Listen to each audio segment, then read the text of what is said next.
caríssimos irmãos, eu sou o Leandro Cajado e você está no canal Ascese Catequese. Vamos continuar o nosso curso para o fim da treta. É assim que nós temos dado a catequese, fizemos toda uma introdução, entramos de cabeça no quarto mandamento.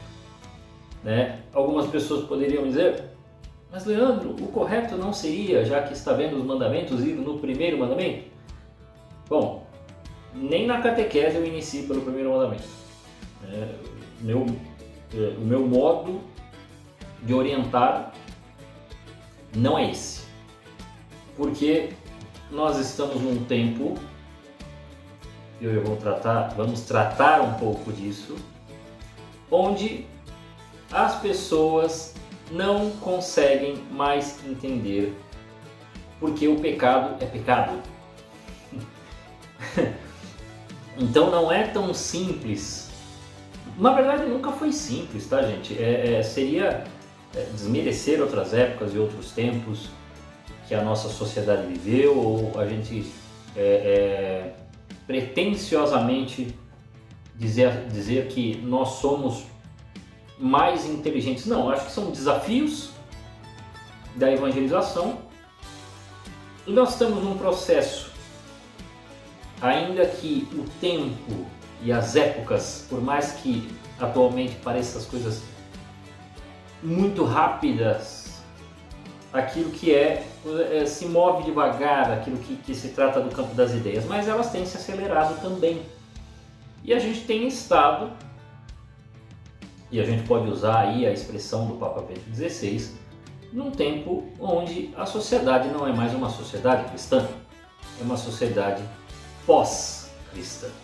É uma sociedade que viveu o cristianismo, acredita que sabe o que é e já o rejeita porque pensa que as ideias atuais superaram as ideias cristãs, as ideias de Cristo, aquilo que Cristo trouxe à Terra, aquilo que a Igreja trouxe estaria superado.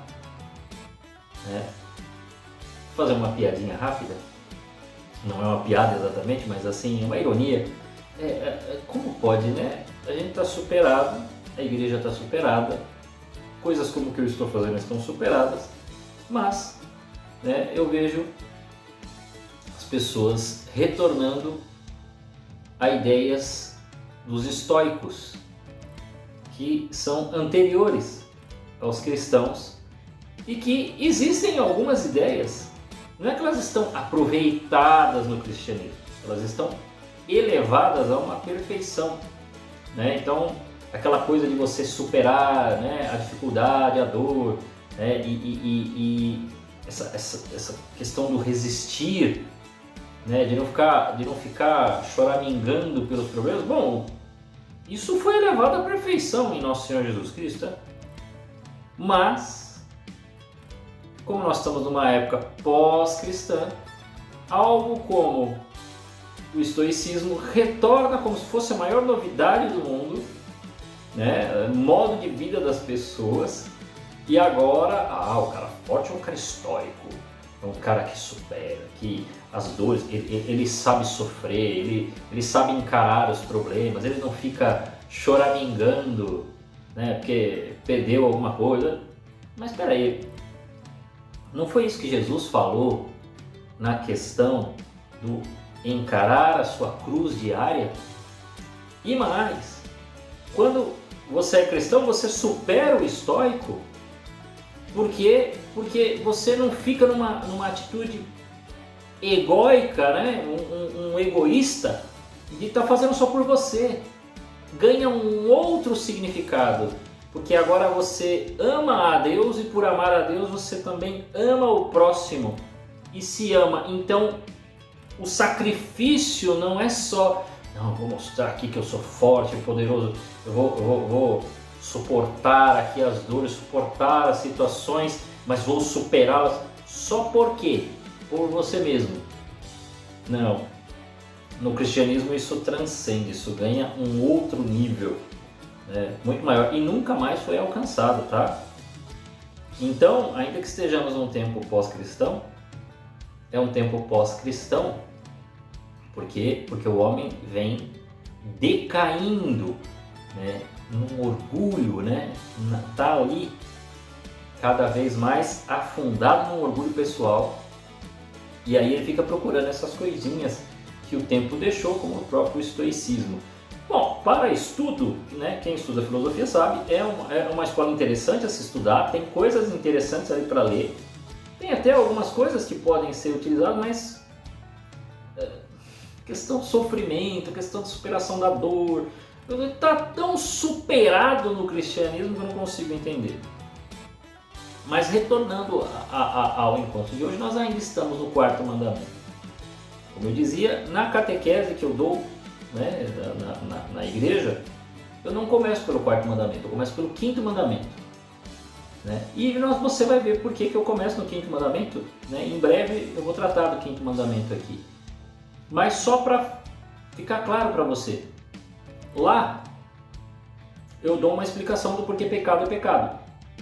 E ao fazer essa explicação, que é uma explicação mais longa do que explicar os mandamentos, quando eu termino de explicar toda essa questão moral, como ela acontece na nossa vida, como é que ela aconteceu, como é que se percebe, para que as pessoas percebam como é que as coisas acontecem dentro dela.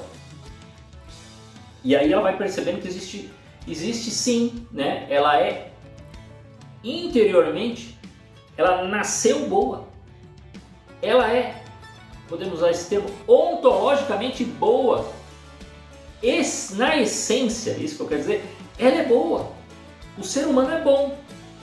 Mas a gente precisa lembrar que, apesar do homem ser bom, o pecado original tornou o homem mal. O homem se tornou mal. E aí, novamente relembrando, né, quando eu utilizo a palavra homem, você que é uma pessoa inteligente sabe que eu estou falando de humanidade. Então, se tornou mal. Até o próprio Jesus fala: vós que sois maus, sabei dar coisas boas aos seus filhos. Mas até os apóstolos estavam lá. E os apóstolos eram escolhidos. Então, quer dizer, mesmo que Jesus tenha te escolhido, me escolhido, né, você está aí, você não pode se considerar bonzinho. O grande problema que nós temos atualmente é isso, né? É um mundo que diz ter superado todas as ideias cristãs e os cristãos que se acham muito bonzinhos, muito maravilhosinhos. Então a única coisa que nós merecemos são as promessas de Deus, né? E dentro da nossa igreja nós vamos perdendo o caráter sacrificial, que vai sendo redescoberto por essa galera da escola estoica que retornou através de algumas pessoas, e nem foi pelos filósofos, hein?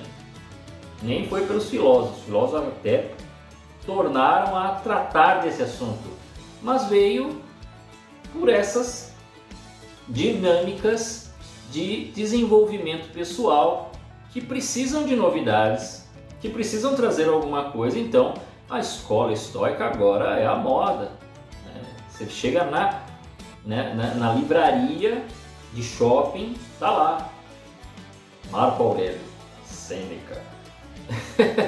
Né? E nem era o assunto do momento, né? Você tinha outros que o pessoal gostava de ler mais, mas me parece que agora são os leitores, são os livros do momento que o pessoal gosta de ler. Dito isto, quando as pessoas começam a entender o mal dentro delas, porque elas vão percebendo o que acontece. Existem situações que a pessoa, dentro dela, ela está procurando o melhor para si.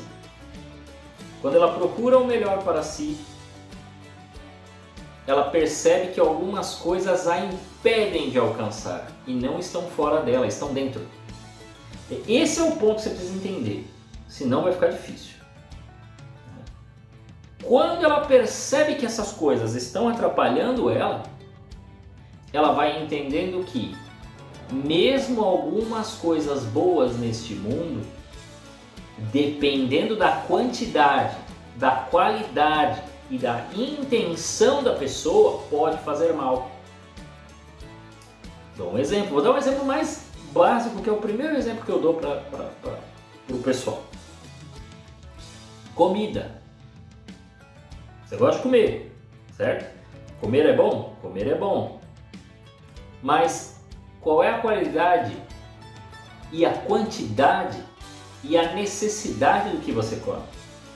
Dependendo da quantidade e da qualidade, ele pode prejudicar, ele pode te atrapalhar muito. Não são poucos os casos de pessoas com problemas relacionados à gula. Existem hoje grupos, que são tratados muitas vezes por psicólogos, grupos de acompanhamento, pessoas que se reúnem. Por quê? Porque acabaram adquirindo uma obesidade alta e não conseguem parar de comer. Mas quando vai-se atrás da história dessas pessoas, o problema não é que eles gostam de comer. Eu adoro comer isso e aquilo. Não! É uma questão de outros problemas que a pessoa tem e ela projeta na comida. É que a gente não percebe. Só a pessoa sente. Você vê que a pessoa aumenta suas medidas físicas. Mas, basicamente, às vezes se é uma pessoa educada, se é uma pessoa brincalhona, continua educada. Você não vê uma alteração, a não ser em alguns casos quando não come, que aí vem a irritação. Mas, em boa parte dessas pessoas, a pessoa está mais gordinha assim, então, o que aconteceu? Não sei. Então, você não percebe. E quando você está com a pessoa, parece que está tudo bem. Porém, a pessoa não está bem. Porque está jogando seus problemas pessoais para a comida. Na comida, você não percebe. Então você não vê a necessidade de ajudar. Mas parece que está tudo bem, só engordou um pouquinho. Eu até falei para ele, cara, você engordou muito, vai fazer um exercício e tal, mas deixa para lá. Só que existem questões psicológicas que estão ali alteradas. Quando é questão de bebida, que a pessoa se viciou numa bebida alcoólica e está viciada, então por isso está no alcoolismo, você percebe com mais facilidade. Por quê? Porque na hora que isso ocorre, as alterações são percebidas imediatamente. E logo depois, a tendência da pessoa se manter naquilo, ela começa a criar problemas junto da família, que cria a tal da adicção, o vício. Mas as pessoas se viciam em comida. Fui fazer uma vez um exame do coração e o médico taxativo falou que as pessoas morrem mais do que come, do que bebe e do que fuma. Mas as campanhas são muito mais para o que bebe e para o que fuma. E quando são feitas campanhas de comida, elas são feitas no lugar e para as coisas erradas. Porque aí a preocupação não é para quem come muito, é para o que come. E a gente sente uma certa tendência muito estranha para certos tipos de alimentos, uma mania besta de querer criar comida do mal. E aí, se você perguntar para qualquer endócrino, para nutricionistas, eles vão dizer, não tem comida do mal. É você que está comendo mal. É você que está pegando uma comida e tornando ela a coisa principal quando você precisa variar, você precisa saber a hora de comer, você precisa saber que tem algumas coisas que podem te ajudar mais para um objetivo, outros para outros. Quando você não sabe, você se perde. Então eu vou para essas explicações para mostrar que a pessoa dentro dela ela vai precisar se organizar. E muito disso enquanto eu vou falando sobre a questão moral, ética, bem e mal, mostrando como essa luta está lá dentro dela, sobre a liberdade. A gente vai tratar algumas coisas disso, tá? Fique tranquilo. Eu trato dos 7 pecados capitais. Então a gente trata muito disso. Só que a nossa função aqui, na catequese para o fim da treta, é outra. Quando na semana passada mencionei que a sociedade deveria ter como base única, orientadora para as funções de cargos e para as funções de orientação geral da nação, e por isso o conceito de pátria não pode se perder, para ver o país como uma família e consequentemente como uma mãe, como um pai, porque nós somos nutridos por esta terra, né? Você nasceu no Brasil, esse local que te nutriu, que te acompanha, que te deixou e permitiu que você esteja vivo, né? É com essa ideia que a gente fica.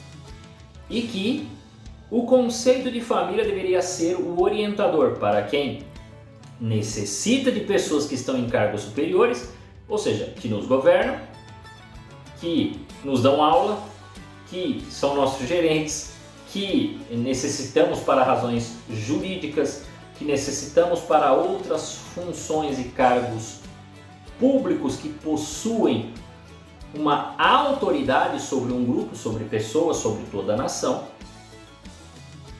mas que existe a contrapartida. Estas pessoas precisam agir como pais espirituais, não é pai e mãe de carne. Calma, a não ser que você seja filho de algum político, de algum deputado, sei lá.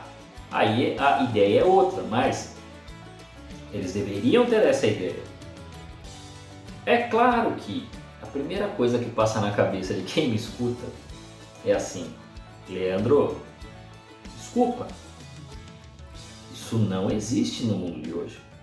Ninguém pensa assim. Realmente ninguém pensa assim. Então, é daqui que começa o nosso trabalho.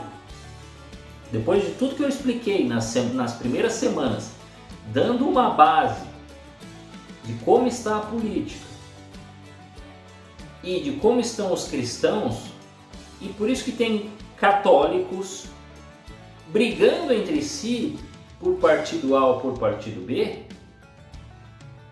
e essas brigas só acontecem porque você não sabia disso que eu estou explicando aqui. Porque se você soubesse do que eu estou explicando aqui, alguns já estariam fora do teu campo de voto. Alguns nunca mais seriam votados.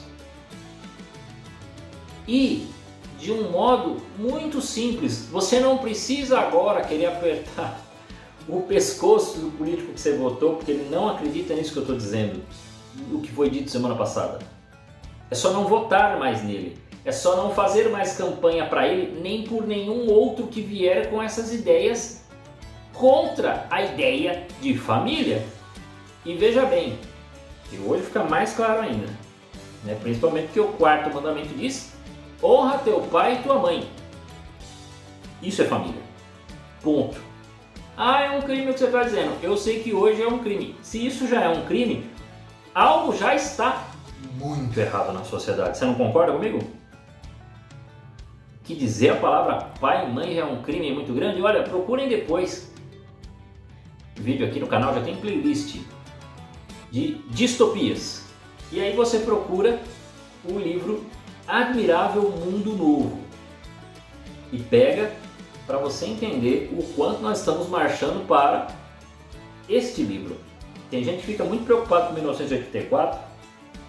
O que pode ser que o 1984 tenha é de um controle sobre palavra, mentalidade e tudo mais. Mas a forma da sociedade se compor e como vai olhar para nós cristãos, né, como um negócio meio circense, uma coisa meio esquisita, é muito admirável o mundo novo.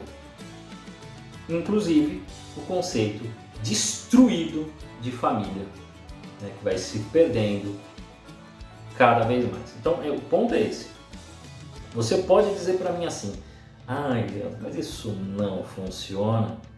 Nós não temos como fazer na sociedade de hoje, então é por isso que a gente tem que se orientar a partir de dentro. Lembrem-se, eu já falei lá nas outras, Estado laico, né, como vários cristãos falam, vários católicos falam, outros não católicos, mas Estado laico não é Estado ateu. Ele é apenas a possibilidade de que o Estado permita a liberdade religiosa. Ora, as pessoas podem ter outras religiões e podem manifestar-se e podem ter a sua liberdade de culto. Mais ainda, o que não se fala hoje, mas a igreja acredita. Este Estado pode ter a religião como a sua norteadora. E no país, eu não sei se ainda é o mais católico do mundo, mas pelo menos o mais cristão, porque você tem 60% de católico, 30 e poucos por cento de protestante. Aí aqui todo mundo diz que acredita em Jesus, né? Eu já fui em Bienal do Livro que tinha um cubículo lá que era uma livraria islâmica e lá estava escrito aqui se crê em Jesus e Maria. Eu falei, eu não estou entendendo mais nada, mas estava escrito lá. Né? Então, o país mais cristão do mundo não tem como base orientadora o cristianismo. Mas que surpresa, não? Não temos como base aquilo que nós cremos, ou dizemos que cremos. E a gente acha normal. Ah, porque... Não, meu querido. É isso aqui que tem que ser a base. Os 10 mandamentos têm que ser a base. Por quê? Porque, meus lindos, preste atenção. Os 10 mandamentos, os 10, estão dentro de você e de todos os seres humanos da face da terra, até os não cristãos. Se você fizer a pergunta certa, você vai entender. Quando nós falamos assim, vamos lá, você gosta que mintam para você? Você gosta de que alguém sinta inveja por você? Você percebe o quão frágil você fica? Psicologicamente, às vezes você não aparenta isso, mas o quão frágil você fica quando você trai? Você gosta que mintam para você? Você percebe o quão fragilizado fica uma pessoa quando ela tem problemas com a sua família, principalmente pai e mãe? Você percebe o quanto desde o nascer um bebê já chora porque ele quer viver. Então ele já inicia desde o momento do seu nascimento. Na verdade, esta luta começa ali, papai e mamãe gerou, a luta começa ali, mas ela fica clara aos nossos olhos quando vemos que a criança, ao sair da mãe, já começa a chorar. Por quê? Estava ali protegida, tudo calmo, tudo tranquilo. De repente, luz na cara, aquele monte de gente estranha, barulho. Estava tudo calmo ali. Ela quer viver. A criança está ali. Ela luta pela vida, já desde o início. Você gosta de ser roubado? Não, né? Você gostaria que roubassem alguma coisa sua? E aí, consequentemente, você vai percebendo, bom, eu não posso fazer com o outro o que eu não quero que faça comigo. E aí você fala, bom, então eu não posso querer o que é do outro. Isso é básico, está dentro de você. Ah, Leandro, mas e o primeiro mandamento? O primeiro mandamento vai com um recadinho aqui, não existe nenhuma sociedade na face desta terra, em parte nenhuma da história, que tenha surgido sem uma crença em Deus. Todas as sociedades, antigas até os dias de hoje, nunca partiram de um princípio de que Deus não existia, mas de um Deus que constituiu as coisas. Então, esta percepção do homem, o homem percebe pela razão a existência de Deus. Percebendo pela razão e dizendo que Deus existe, o homem percebe que ele não é Deus.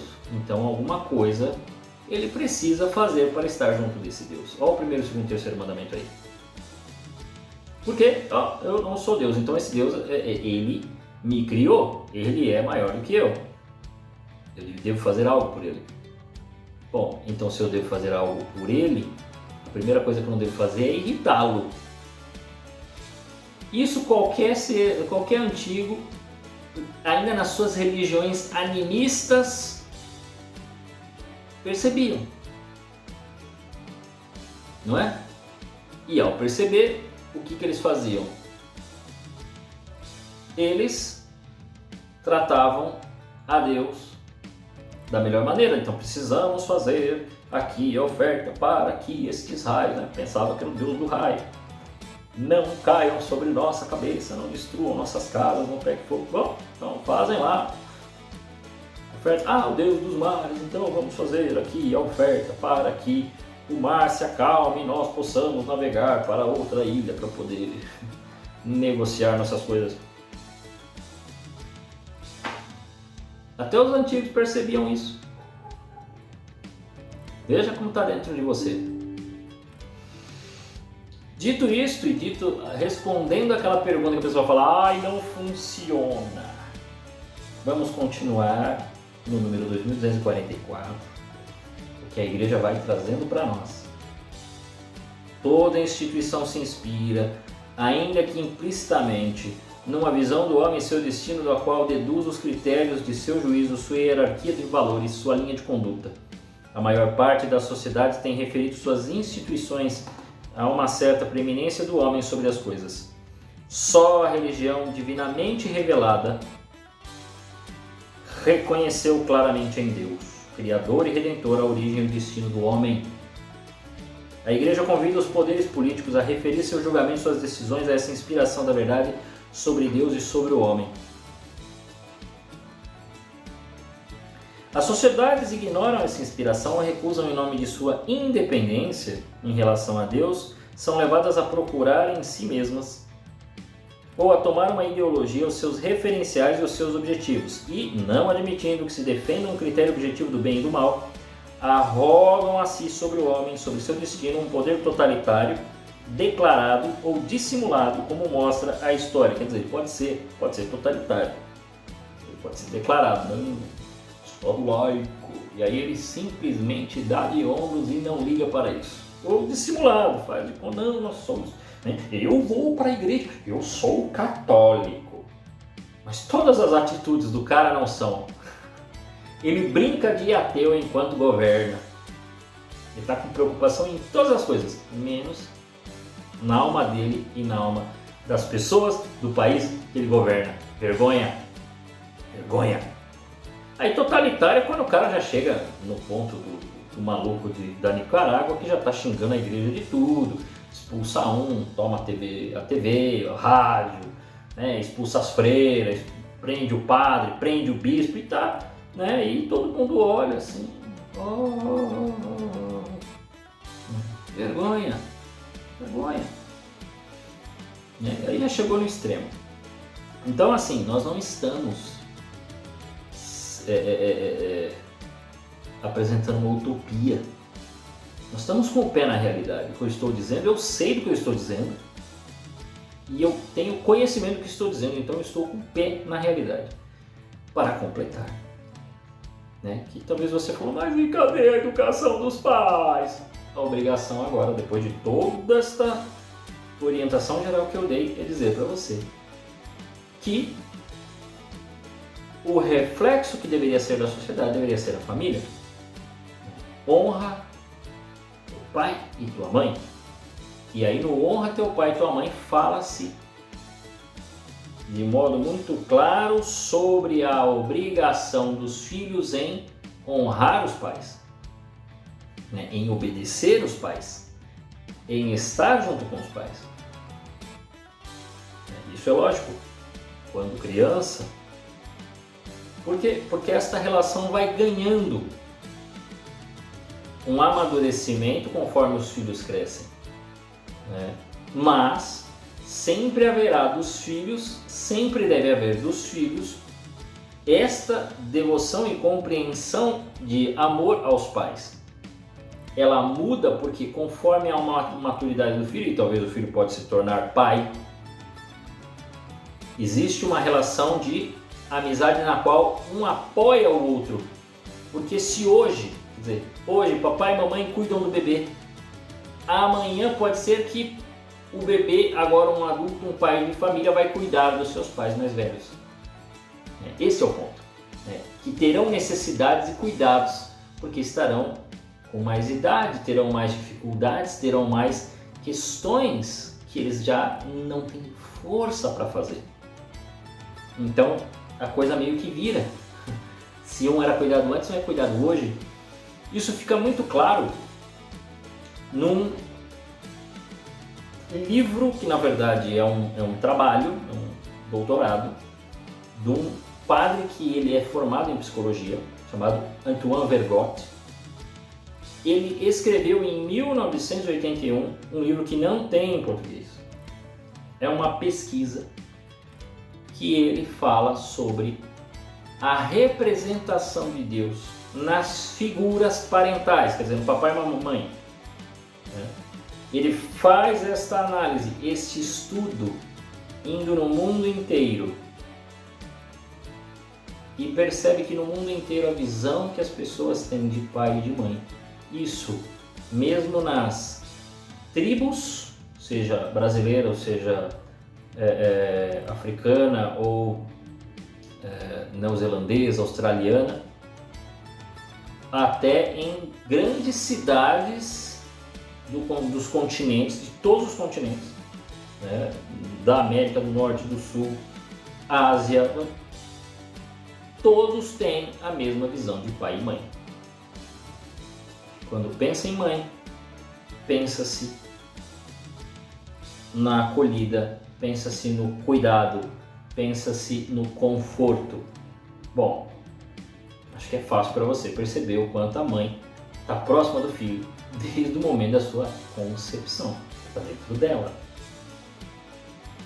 E a percepção, e isso é muito legal, e isso precisa se pensar muito depois do que eu vou dizer aqui, porque isso muda a sociedade, não só na questão de voto, até porque muitas das coisas que eu estou dizendo não é só para a questão de voto, é que como as eleições provocaram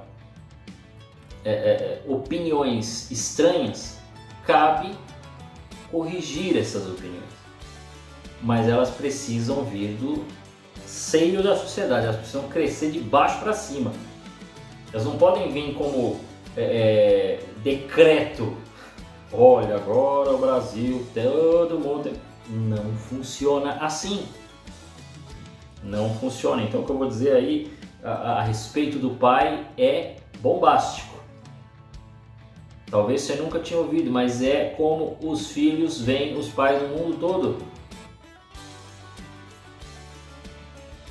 Quando se fala da figura do pai, a figura do pai é vista como a lei. Sim, é visto como a lei.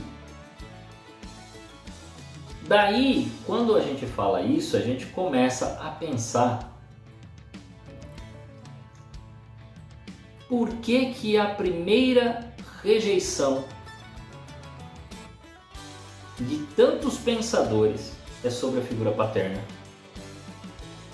né? Filmes retratam problemas com a figura paterna. Você tem lá o Nietzsche, né? o Freud. O problema é na figura paterna. E eu percebia, quando era moleque, isso há uns 20 e poucos anos atrás, que aquelas pessoas que tinham alguns problemas relacionados a coisas tão modernosas da sociedade atual estavam atrelados a problemas do não relacionamento ou de traumas relacionados com os pais. Pai, não é com mãe não.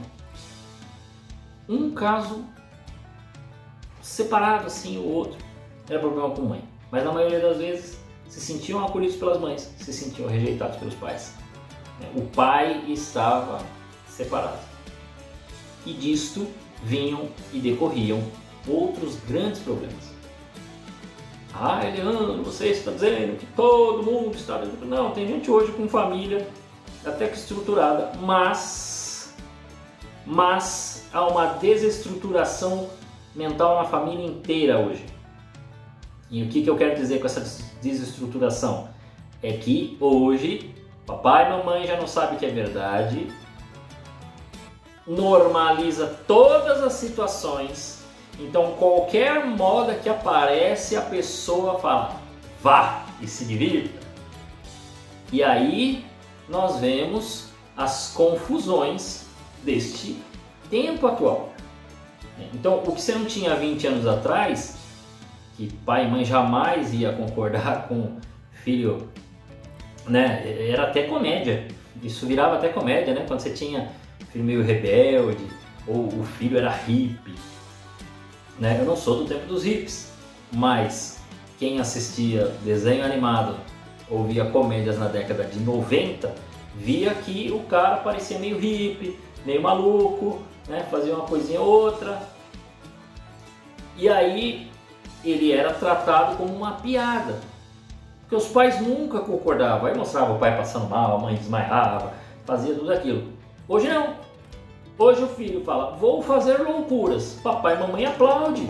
Porque os conceitos de verdade que tinham na década de 90, os pais atuais parece que não têm. É lógico que eu não estou generalizando, dizendo que todos os pais e todas as mães não têm.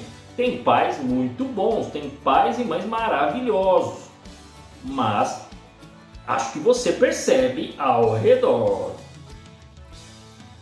até na forma como é mostrado em filmes e séries, como se fosse um fato virtuoso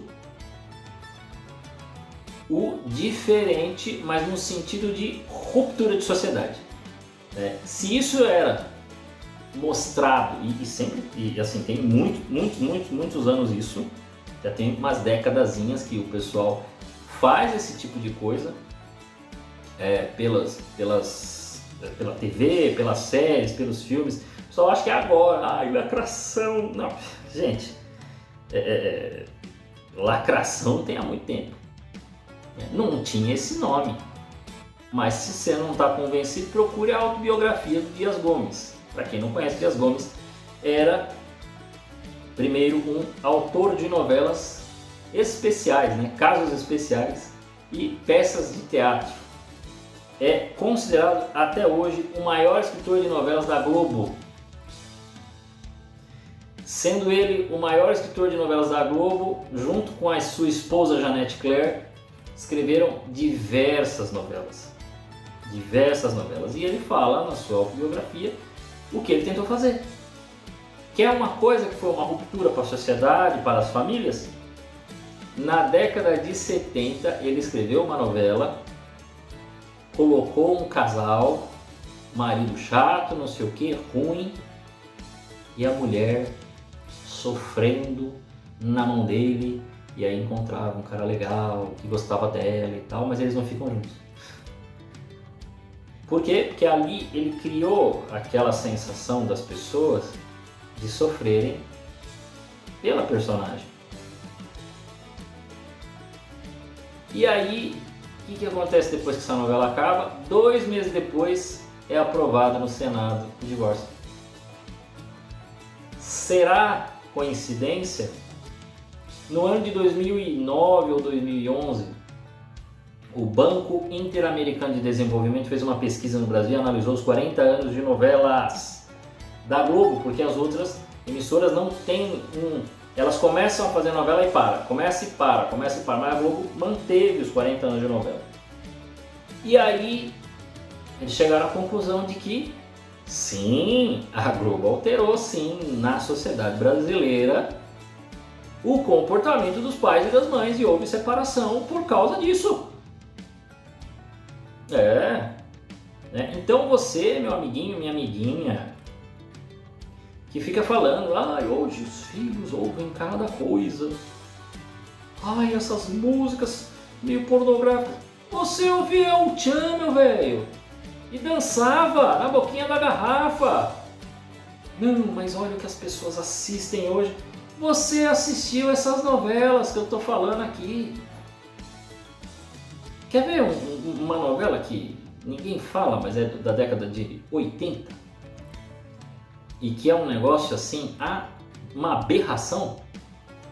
O Globo teve uma novela chamada Mandala. Sabe o que tinha nessa novela? Incesto. Mas não teve a cena, mas teve a história. Ou não teve? E hoje, um negócio desse é impensável. Eles não colocam, eles colocam outras coisas. Já descarado, assim, né? Já põe lá o personagem, né? Esquisitão. Né? Mas teve um personagem assim. Casal principal da novela. Filho e mãe. Então, meu pai, então, minha mãe, você, papai e mamãe, entenda o seguinte, para a gente poder completar isso aqui, depois de tudo isso que eu trouxe, ou seja, trazendo coisas da aula passada, trazendo mais alguns elementos morais, educacionais, entenda, pai e mãe é o primeiro responsável pela educação dos filhos. Como eu faço? Você vai ter que fazer. Você vira. Você é pai, você é mãe. Leandro, eu não sou pai, eu sou padrasto. Eu sou madrasta. Então, você é pai espiritual. Você não colocou no mundo, mas você tem uma responsabilidade. Consequentemente, você adquirindo a verdadeira autoridade, virá sobre você o amor do filho, que vai saber te respeitar, vai saber estar com você, vai se tornar próximo a você. Por quê? Porque a educação, minha gente, é uma coisa que nenhum animal faz. Os animais não educam, os animais alimentam. Os animais têm relações sexuais, o macho e a fêmea, e geram, acasalam. Tem uns rojões na rua, se você estiver ouvindo, são rojões. Acasalam, casais acasalam, né, de animais. Isso qualquer animal faz. Os animais, muitos deles, precisam no início, após o nascer do filhotinho, alimentá-los. Precisam até, de algum modo, às vezes meio bruto, fazê-los caminhar. Mas isso não é educação. A educação é algo espiritual, minha gente. Aqui que precisa se entender. A educação é uma coisa espiritual que transforma as almas, transforma a alma do seu filho. Então isso não pode vir de qualquer lugar, isso não pode vir de qualquer pessoa. Mesmo que ele tenha a educação formal, vamos dizer assim, vamos chamar de educação formal, aquela da escola, para ele aprender a escrever, a ler e tudo mais, o início é contigo. Chega de pai e de mãe ir na igreja cobrar catequista, cobrar padre que não ensinou ainda o filho a rezar. Seu filho não sabe rezar, a culpa é sua e não do catequista. Porque no primeiro dia o catequista tinha que puxar o Pai Nosso, Ave Maria, o filho rezar junto com o catequista. E não você ir cobrar, ensine. Como assim, meu amigo? Uma criança que é colocada na catequese sem saber rezar, já temos um problema. Pai e mãe quer que o filho faça por que a catequese? Se o pai e a mãe não entendem por que estão na igreja. Como é que vai educar na fé? Não vai. Sabe o que ele vai pensar? A criança chega lá, ela vai achar que ela está num curso de escolinha chato pra caramba. Porque é isso que ela pensa. Porque o papai e a mamãe colocam e acham que vai resolver. Pare de terceirizar. Os filhos estão terceirizados. Papai e mamãe joga ele para a escola cuidar. A escola tem que ensinar tudo, aí também tem que aconselhar ele a não fazer o que é errado. Porque o pai e a mãe, não, a escola ensina. Não, o catequista ensina. Não, isso é seu. E você será cobrado. E você desfaz do quarto mandamento quando você não cuida do seu filho. Porque a educação é responsabilidade sua. Aí na educação formal, na hora que ele vai aprender a ler e escrever, se você ensinou alguma coisinha, vai ajudar. Mas ele vai aprender muito mais se ele já tem uma educação. A formação do caráter dessa criança é responsabilidade sua, não é do professor. Mas tem muito professor que entendeu que o quarto mandamento também o chama a ser pai espiritual e não dá só a educação formal, dá a educação. E aí, algumas pessoas vão dizer assim, não, mas existem ideólogos nas escolas e as doutrinações e as maquinações. Meus amigos, os pais não estão educando, por isso que o filho cai na conversa do professor ruim. Porque o professor ruim, apesar dele ser ruim, dele ensinar ideologia, sabe o que ele faz? Ele é amigo de todo mundo. Ele é amigo da molecada, ele conversa com a molecada, ele dá tapinha nas costas, fala vamos aqui, faz aqui, tal. A molecada se sente integrada. Tá junto com o professor. O professor é legal pra caramba, meu. Que legal esse professor. Mas o pai e a mãe terceirizaram.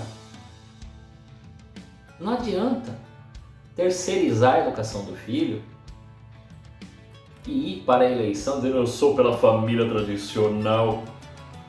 Oxi, é conversa fiada, meu amigo. É conversa fiada sua.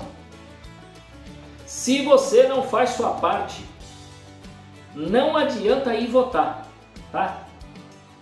Esse trabalho de base que muita gente está falando e o pessoal não entende, meu Deus do céu. O seu filho acredita no primeiro professor que aparece e acredita nos catequistas ruins.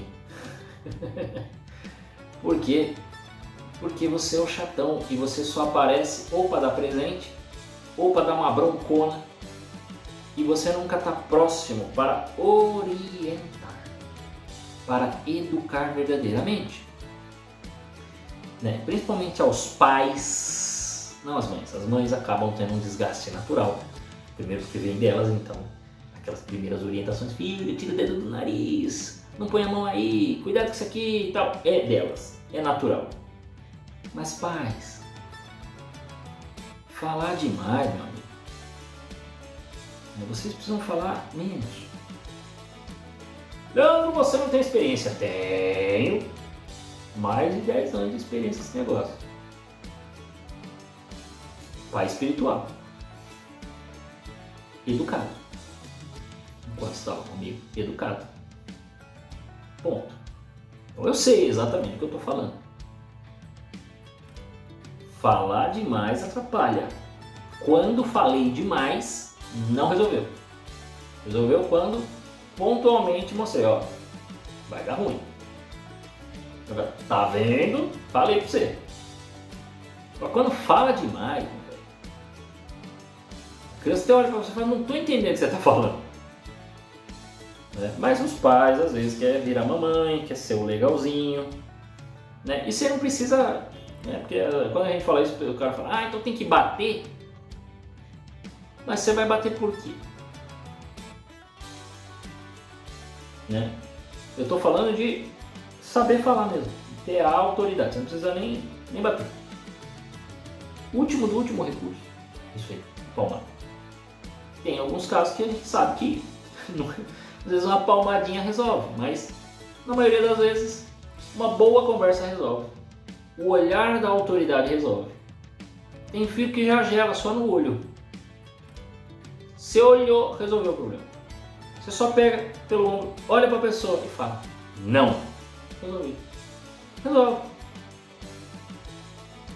resolvido. Mas tem gente que... E aqui, o catecismo, né, no seu resumo, diz aqui, ó, os pais são os primeiros responsáveis pela educação de seus filhos, na fé, na oração, em todas as virtudes. Têm o dever de prover, na medida do possível, as necessidades físicas e espirituais de seus filhos. Gente, se você não ama a Deus e você fica levando seu filho para catequese, para a igreja e tudo mais, porque na sua cabeça participar da igreja é só uma questão social, é só uma questão de obrigação, de passagem, não sei o que você pensa. Mas se não é porque você ama a Deus, não vai funcionar. Não dá certo, cara. É a terceirização. Mas para piorar, não é só a terceirização, é a terceirização e o seu desconhecimento como pai e como mãe. Então, legal, que bom que você trouxe o filho para a catequese, que bom que você levou seu filho para a escola. Mas ele é responsabilidade sua. Não é que o catequista diz assim, olha, você tem que trazer seu filho já rezando, Pai Nosso, Ave Maria, Credo, Glória ao Pai, Salve Rainha, Terço. Não é isso. É que o que se espera é que esta criança já tenha a noção de Deus e você tenha ensinado o conceito do amor. Primeiro, você o amando, ele correspondendo a esse amor, porque criança corresponde, aliás, com mais verdade ainda. Então, esse amor correspondido, você começa a falar do Pai do céu, da Mãe do céu. E aí ele passa a amar e querer também o Pai do céu, a Mamãe do céu. Querer estar com Jesus. Porque você ama Jesus. Entendeu? Porque tem gente que acha que é assim. Ah não, tem que pôr na catequese. A criança nem sabe o que é Jesus. Não vê papai e mamãe rezar. Como vai amar alguma coisa assim? Ninguém ama o que não conhece, minha gente. Aí depois reclama. Ai, meu filho assiste só coisa que não presta, escuta as coisas que não prestam. Claro! Provavelmente você também assiste e ouve coisas que não prestam e não reza.